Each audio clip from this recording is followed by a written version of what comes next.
ഞങ്ങളും ക്രൂശിക്കപ്പെട്ട ക്രിസ്തുവിനെ പ്രസംഗിക്കുന്നു. ദൈവതിരുനാമത്തിന് മഹത്വം ഉണ്ടാകട്ടെ. യെരൂശലേം പുത്രിമാരൻ ചുറ്റും നിന്നൂരാപ്പകൽ പ്രിയനോടുള്ള അനുരാഗം കവർന്നിടുകിൽ. യെരൂശലേം പുത്രിമാർ ചുറ്റും നിന്നൂരാപ്പകൽ പ്രിയനോടുള്ള അനുരാഗം കവർന്നിടുകിൽ. സുന്ദര മനോഹര നിന്നെ പിരിഞ്ഞ് ലോകയാത്ര പ്രാകൃതരം ജാരന്മാർ വരിക്കുമോ വത്സല. മണ്ണെ പ്രതി മാണിക്യം വേടിയുകില്ല ഞാൻ, ഈ മണ്ണെ പ്രതി മാണിക്യം വേടിയുകില്ല ഞാൻ. വെള്ളത്തിൽ കുമിള പോലെ മിന്നി വിളങ്ങിടുന്ന ജഡിക സുഖങ്ങളെന്നെ ഏറിരേൽക്കുകിൽ. വെള്ളത്തിൽ കുമിള പോലെ മിന്നി വിളങ്ങിടുന്ന ജഡിക സുഖങ്ങളെന്നെ ഏറിരേൽക്കുകിൽ. സുന്ദര മനോഹര നിന്നെ പിരിഞ്ഞ് ലോകയാത്ര പ്രാകൃതര ജാരന്മാരെ വരിക്കുമോ വത്സല. മണ്ണെ പ്രതി മാണിക്യം വേടിയുകില്ല ഞാൻ, ഈ മണ്ണെ പ്രതി മാണിക്യം വേടിയുകില്ല ഞാൻ. ദൈവതിരുനാമത്തിന് മഹത്വം ഉണ്ടാകട്ടെ. ഈ മണ്ണെ പ്രതി മാണിക്യം ഞാൻ വെടിയുകയില്ല. അതൊരു ഗൗരവതരമായ തീരുമാനമാണ്. ദാവീദ് പണ്ടെടുത്ത തീരുമാനം അതുതന്നെയായിരുന്നു. ദൈവസന്നിധിയിൽ ഇസ്രായേൽ രാജാവായ ദാവീദ്, ഇസ്രായേലിൻ്റെ മധുരഗായകനായ ദാവീദ്, നിത്യനായ ദൈവത്തിൻ്റെ ദീർഘദർശിയായ ദാവീദ് എടുത്ത തീരുമാനം അതായിരുന്നു. ഞാൻ യഹോവയെ എപ്പോഴും എൻ്റെ മുൻപിൽ വെച്ചിരിക്കുന്നു, അവൻ എൻ്റെ വലത്തുഭാഗത്തുള്ളത് കൊണ്ട് ഞാൻ കുലുങ്ങിപ്പോകയില്ല. 16-ാമത്തെ സങ്കീർത്തനത്തിൽ ദാവീദ് അങ്ങനെയാണ് പറയുന്നത്. 16-ാം സങ്കീർത്തനം 5-ാമത്തെ വാക്യം മുതൽ വായിക്കുമ്പോൾ നാം കാണുന്നു, എൻ്റെ അവകാശത്തിൻ്റെയും പാനപാത്രത്തിൻ്റെയും പങ്ക് യഹോവയാകുന്നു. നീ എനിക്കുള്ള ഓഹരിയെ പരിപാലിക്കുന്നു. അളവ് നൂൽ എനിക്ക് മനോഹരദേശത്ത് വീണിരിക്കുന്നു. അതെ, എനിക്ക് നല്ലൊരവകാശം ലഭിച്ചിരിക്കുന്നു. എനിക്ക് ബുദ്ധി ഉപദേശിച്ചു തന്ന് യഹോവയെ ഞാൻ വാഴ്ത്തും. രാത്രികാലങ്ങളിലും എൻ്റെ അന്തരംഗം എന്നെ ഉപദേശിക്കുന്നു. ഞാൻ യഹോവയെ എപ്പോഴും എൻ്റെ മുമ്പിൽ വച്ചിരിക്കുന്നു.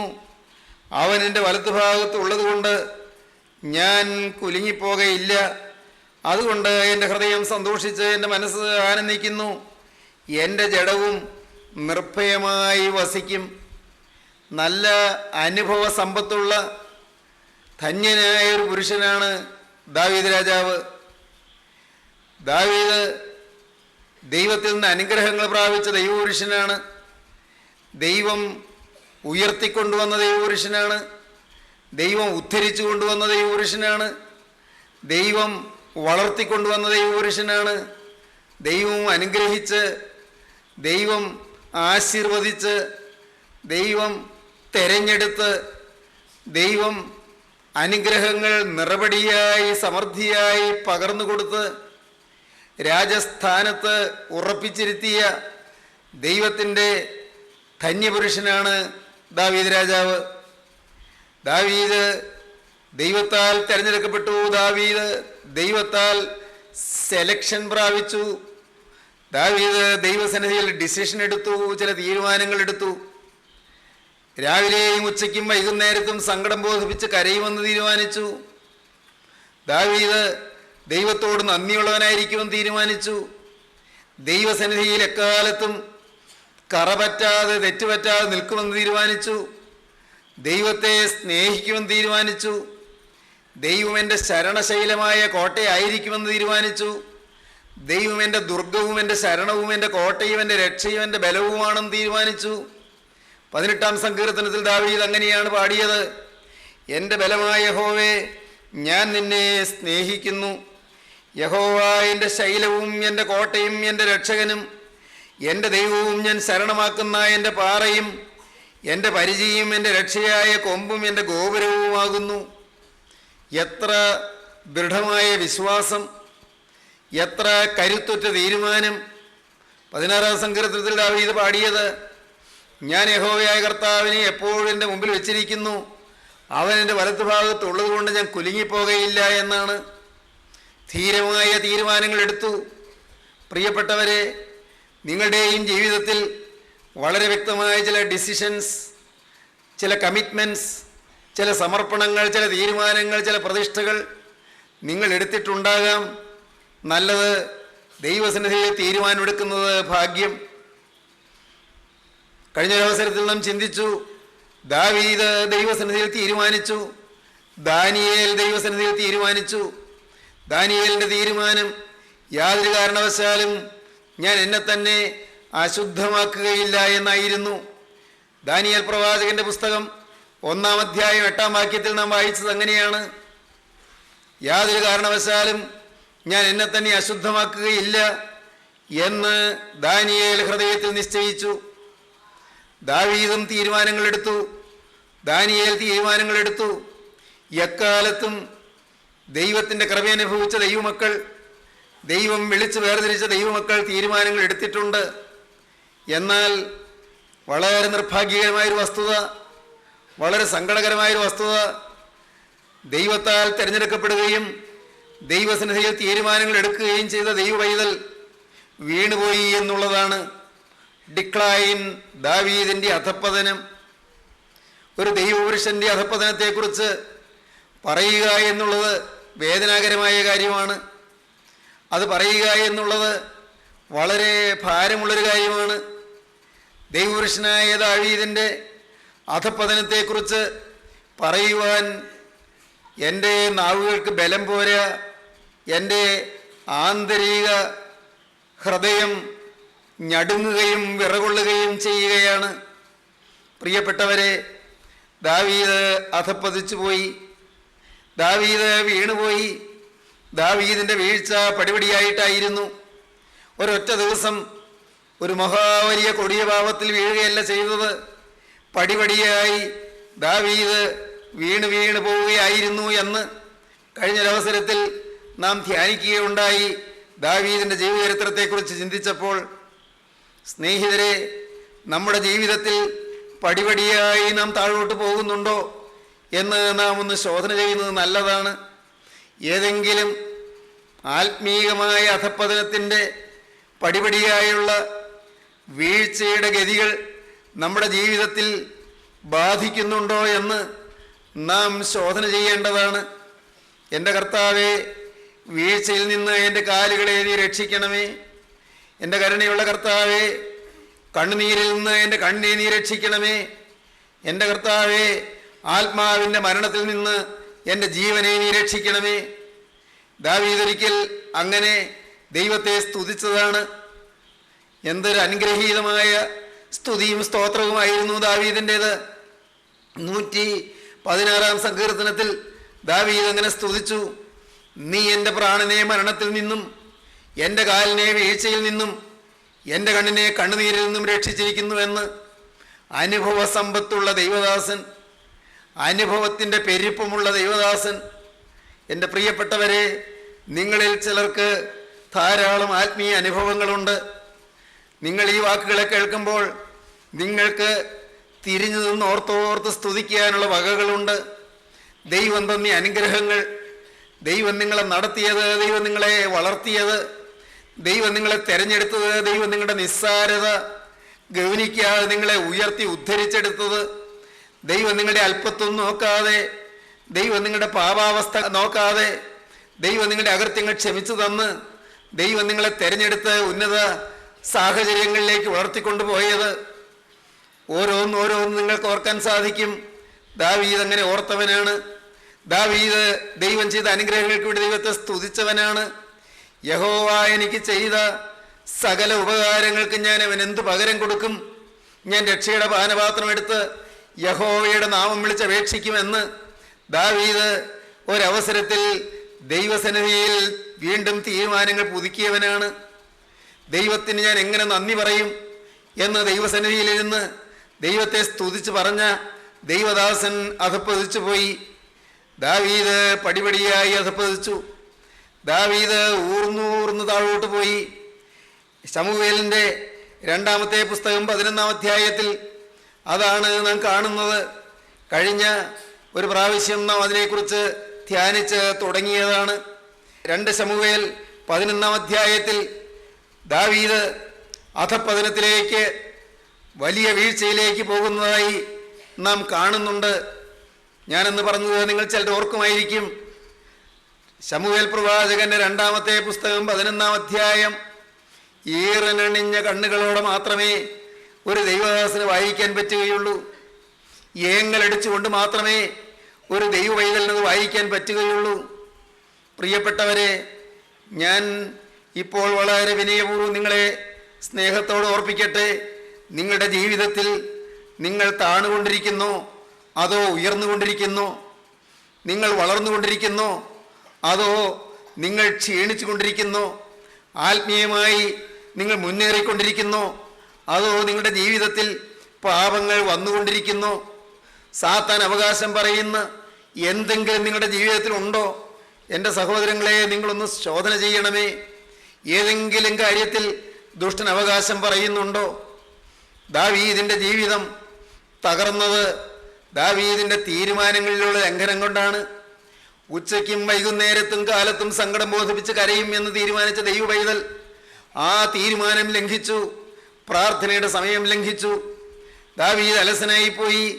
പ്രാർത്ഥനയിൽ മാത്രമല്ല അലസത, തൻ്റെ ജോലിയിലും അലസത വന്നു. ദാവീദ് യുദ്ധക്കളത്തിൽ പോകാതെ അലസനായി കൊട്ടാരത്തിൽ തന്നെ കഴിഞ്ഞുകൂടി. കൊട്ടാരത്തിൽ പകൽ മുഴുവൻ ഉറക്കമായി കഴിഞ്ഞു. ദാവീദ് അലസനായി കിടന്നുറങ്ങി. സന്ധ്യാസമയത്ത് എഴുന്നേറ്റു. അപ്പോൾ പ്രാർത്ഥിക്കാൻ നീങ്ങേണ്ടതിന് പകരം ദാവീദ് കൊട്ടാരത്തിൻ്റെ മട്ടുപ്പാവിലൂടെ ഉലാവിക്കൊണ്ടിരുന്നു. നാം വായിക്കുന്നത് അങ്ങനെയാണ്. 11-ാം അധ്യായം 2-ാം വാക്യം. ഒരു നാൾ സന്ധ്യാകാറായ സമയത്ത് ദാവീദ് മെത്തയിൽ നിന്ന് എഴുന്നേറ്റു രാജധാനിയുടെ മാളികമേൽ ഉലാവിക്കൊണ്ടിരിക്കുമ്പോൾ, ആ സമയം പ്രാർത്ഥിക്കേണ്ട സമയം, മാളികമേൽ ഉലാവിക്കൊണ്ടിരുന്നു. ദാവീദ് നോക്കി. ഒരു സ്ത്രീ കുളിക്കുന്നത് മാളികയിൽ നിന്ന് കണ്ടു. ആ സ്ത്രീ അതിസുന്ദരിയായിരുന്നു. സഹോദരങ്ങളെ, തുടർന്നുള്ള വാക്യങ്ങൾ വായിക്കാൻ ഞാൻ ധൈര്യപ്പെടുന്നില്ല. ദൈവത്തിൻ്റെ വചനത്തിൽ അതെല്ലാം വ്യക്തമായും യഥാതഥമായും ഏറ്റവും കൃത്യമായും ഏറ്റവും സത്യമായും രേഖപ്പെടുത്തി വച്ചിരിക്കുന്നു. സഹോദരങ്ങളെ, ദാവീദ് മഹാപാപത്തിലേക്ക് വീഴുകയാണ്. ദാവീദ് പുറത്തു പറയാൻ അറയ്ക്കുന്നതായ ഹീനപാതകത്തിലേക്ക് താഴുകയാണ്. പുറത്തു മിണ്ടാൻ പേടിക്കുന്നതായ, പുറത്തു മിണ്ടാൻ ലജ്ജിക്കുന്നതായ മഹാപാപത്തിലേക്ക് ഇതാ ദൈവപുരുഷൻ താഴുകയാണ്. ദൈവപുരുഷൻ വീഴുകയാണ്. നോട്ടത്തിൽ തുടങ്ങി മോഹത്തോടുകൂടി സ്ത്രീയെ നോക്കുന്നവൻ ഹൃദയം കൊണ്ട് വ്യഭിചാരം ചെയ്തു പോയി എന്ന് നമ്മുടെ കരുണയുള്ള കർത്താവ് മത്തായിയുടെ സുവിശേഷം 5-ാം അധ്യായത്തിൽ പറയുന്നുണ്ട്. കർത്താവിൻ്റെ ആദ്യത്തെ പ്രസംഗത്തിൽ, പരസ്യ ശുശ്രൂഷയിലെ കർത്താവ് ചെയ്ത ആദ്യത്തെ പ്രസംഗമാണ് ഗിരിപ്രഭാഷണം. മത്തായിയുടെ സുവിശേഷം 5, 6, 7 അധ്യായങ്ങളിൽ നെടുകെ നാം കാണുന്ന ആ പ്രസംഗത്തിൽ 5-ാം അധ്യായത്തിൽ കർത്താവ് പറഞ്ഞു, സ്ത്രീയെ മോഹിക്കേണ്ടതിന് അവളെ നോക്കുന്നവന് ഹൃദയം കൊണ്ട് വ്യഭിചാരം ചെയ്തു പോയി. നോട്ടത്തിൽ അശുദ്ധി വന്നു, നോട്ടത്തിൽ മോഹം കലർന്നു, അത് പ്രവൃത്തിയിലേക്ക് നീങ്ങി. നാം വായിക്കുന്നത് ഇങ്ങനെയാണ്. 5-ാമത്തെ വാക്യം, ആ സ്ത്രീ ഗർഭം ധരിച്ചു, താൻ ഗർഭിണിയായിരിക്കുന്നെന്ന് ദാവീദിന് വർത്തമാനം അയച്ചു. പ്രിയപ്പെട്ടവരെ, ദാവീദിൻ്റെ തന്നെ ഭൃത്യനായ, ദാവീദിൻ്റെ തന്നെ സൈന്യത്തിലൊരു പടയാളിയായ ഊരിയാവിൻ്റെ ഭാര്യ ബത്ശേബ ഇതാ ദാവീദ് മൂലം ഗർഭിണിയായി. ഏറ്റവും ഹീനമായ പാതകം ദൈവപുരുഷൻ്റെ ജീവിതത്തിൽ വന്നു. ദാവീദ് അമ്പരപ്പിലായി. നാട്ടുകാരുടെ മുൻപിൽ ലജ്ജിതനാകേണ്ടി വരും, നാട്ടുകാരുടെ മുമ്പിൽ ക്ഷീണിതനാകേണ്ടി വരും, നാട്ടുകാരുടെ മുമ്പിൽ അപമാനിതനാകേണ്ടി വരും.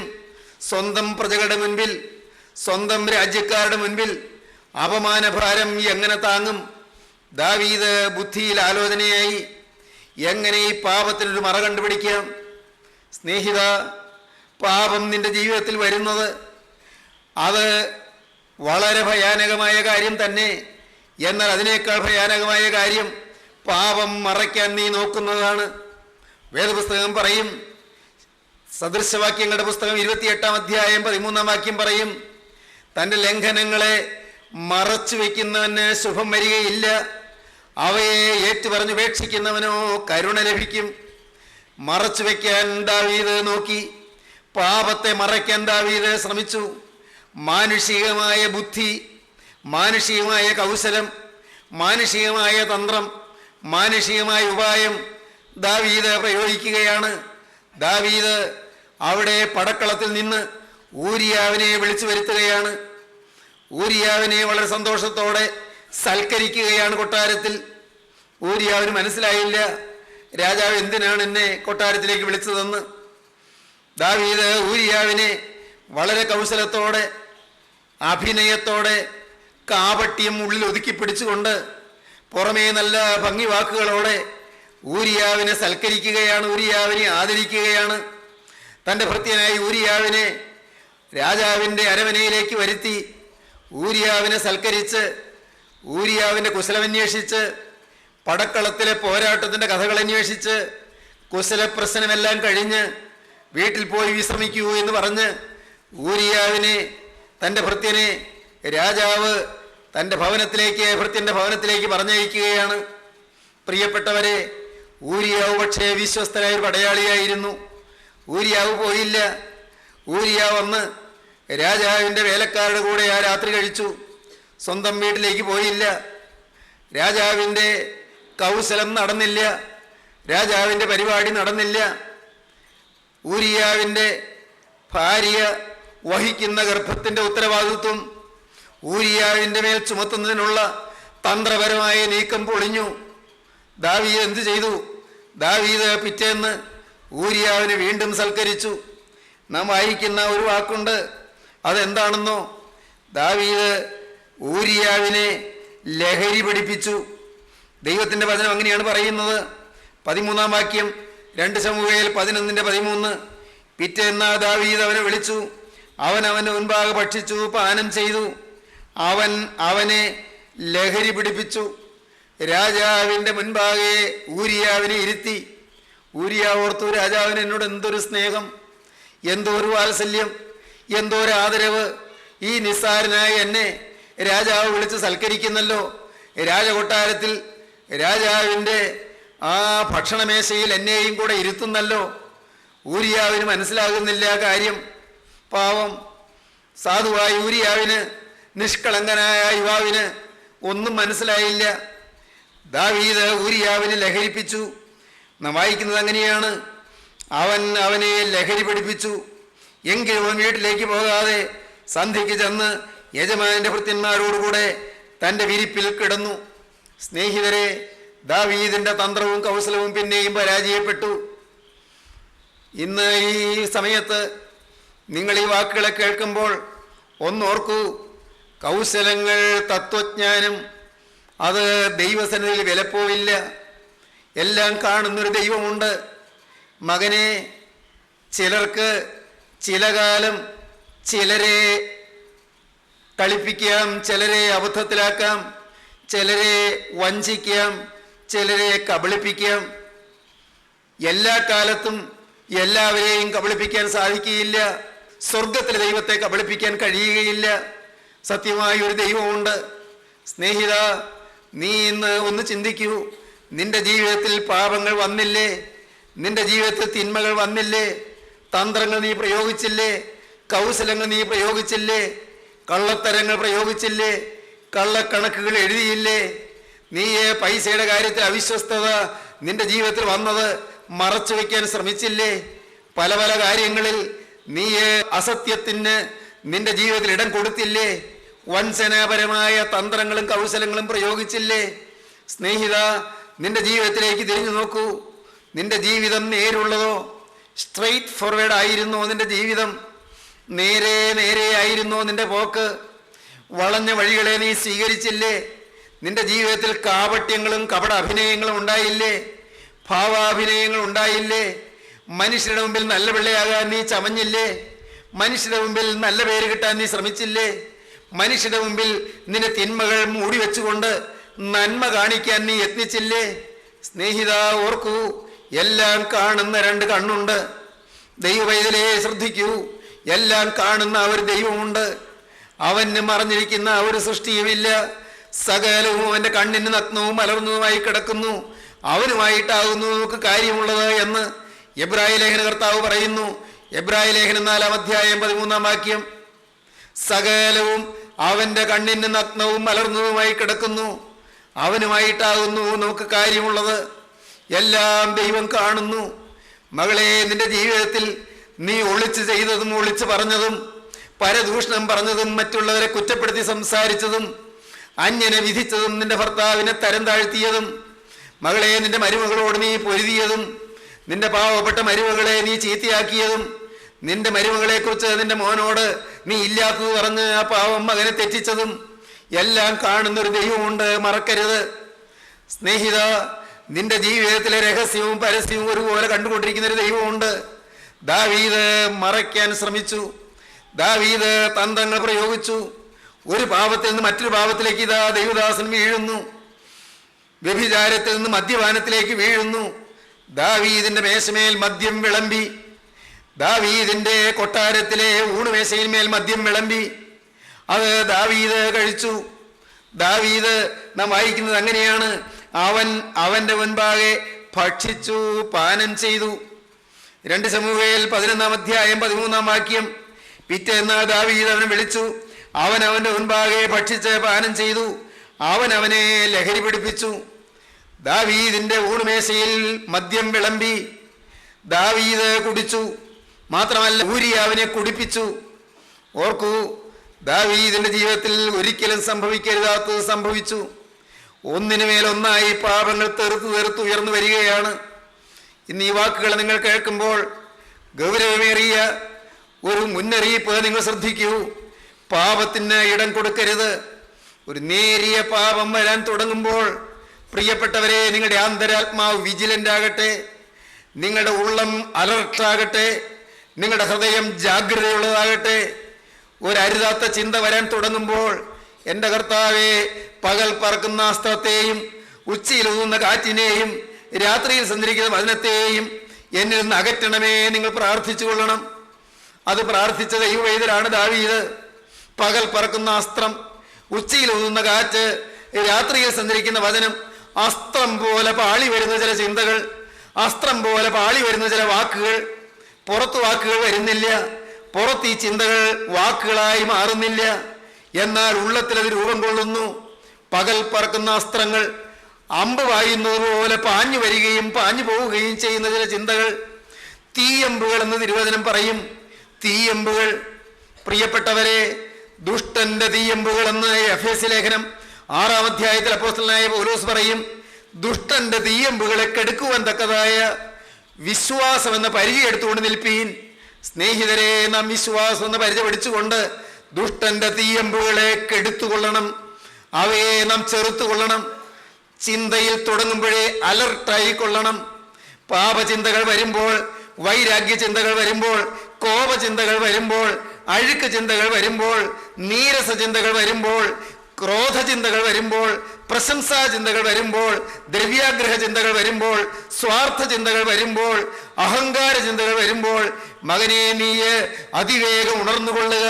നിന്റെ ഉള്ളം ഉണർത്തിക്കൊള്ളുക, ജാഗ്രത പാലിച്ചു കൊള്ളുക. കർത്താവേ, ശത്രുവായ പൈശാചികൻ തീയം പെയ്യുന്നു, എന്നെ കാത്തുകൊള്ളണമേ. തിരു രക്തത്തിന്റെ കോട്ടയ്ക്കകത്ത് എന്നെ സംരക്ഷിക്കണമേ. എൻ്റെ മേൽ നിന്റെ കരുണയുടെ ചിറക് വിരിക്കണമേ. അത്യുന്നതിന്റെ മറവിൽ എന്നെ വസിപ്പിക്കണമേ. സർവശക്തന്റെ നെള്ളിൻകീഴിൽ എന്നെ പാർപ്പിക്കണം. നൽകണമേ. വേട്ടക്കാരന്റെ കണിയിൽ നിന്നും നാശകരമായ മഹാമാരിയിൽ നിന്നും എന്നെ വിടുവിക്കണമേ. കർത്താവേ, പൈശാചിക ശക്തി എൻ്റെ മേൽ ജയം കൊള്ളാൻ ഇടവരല്ലേ കർത്താവേ. എന്നെ നീ കാത്തുകൊള്ളണമേ. അരുതായികളിലേക്ക് എൻ്റെ ഹൃദയം ചായാതെ എന്നെ സംരക്ഷിക്കണമേ. പാപത്തിന്റെ വികാരങ്ങളോ പാപത്തിന്റെ വിചാരങ്ങളോ എന്നെ കീഴടക്കാതെ ജയജീവിതത്തിനുള്ള സൗഭാഗ്യം എനിക്ക് നൽകണമേ. ജയശാലിയാക്കി എന്നെ തീർക്കണമേ. ജയജീവിതത്തിനായി എന്നെ ഒരുക്കണമേ. കർത്താവേ, ഇനിയും ഒരു പരാജിതനാകാൻ എനിക്ക് ഇടവരല്ലേ. ഇനിയും തോൽവി അടയാൻ ഇടവരല്ലേ. നാളുകൾ തോറ്റവനാണ് കർത്താവേ. നാളുകൾ തോൽവി അടഞ്ഞവനാണ് കർത്താവേ. നാളുകൾ പരാജയപ്പെട്ടവളാണ് കർത്താവേ.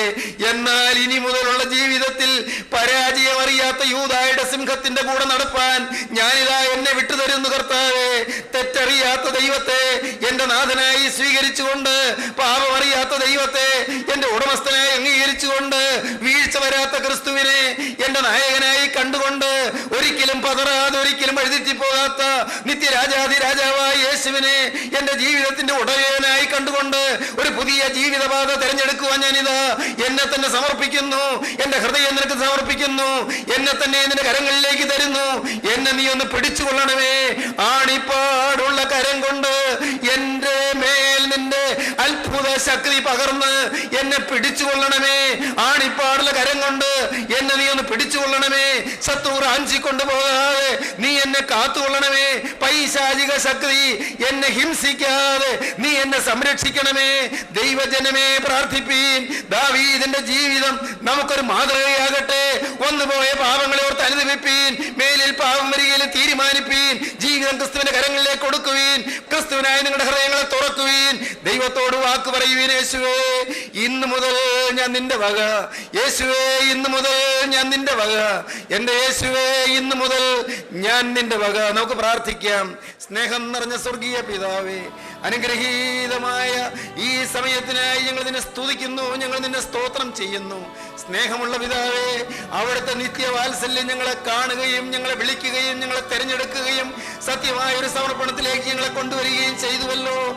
എന്നാലോ ഞങ്ങളുടെ ജീവിതത്തെ തകർക്കുവാനും നശിപ്പിക്കുവാനും, ഞങ്ങളുടെ വിരുദ്ധ തെറ്റിക്കുവാനും, ഞങ്ങളുടെ ജീവിത ലക്ഷ്യത്തിലെത്താതെ ഞങ്ങളെ നശിപ്പിക്കുവാനും ശ്രമിക്കുന്ന പൈശാചികന്റെ കണികളിൽ നിന്ന് ഞങ്ങളെ വിടുവിക്കണമേ. പാപത്തിന്റെ പ്രലോഭനങ്ങളിൽ നിന്നും പ്രേരണകളിൽ ഞങ്ങൾക്ക് മോചനം തരണമേ. ഞങ്ങളുടെ ആന്തരിക മനുഷ്യനെപ്പോഴും സംശുദ്ധമായ അനുഭൂതിയിൽ ലയിക്കുവാൻ ഇടയാക്കണമേ.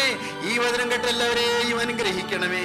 എല്ലാവരെയും തൃക്കരങ്ങളിലേക്ക് തരുന്നു കർത്താവേ. വാഴ്ത്തണമേ, അനുഗ്രഹിക്കണമേ, വിശുദ്ധീകരിക്കണമേ. തിരുരക്തത്തിന്റെ മുദ്ര അണിയിക്കണമേ. തിരുനാമം മഹത്വപ്പെടുത്തണമേ. യേശു ക്രിസ്തുവിന്റെ വിലയേറിയ നാമത്തിൽ തന്നെ.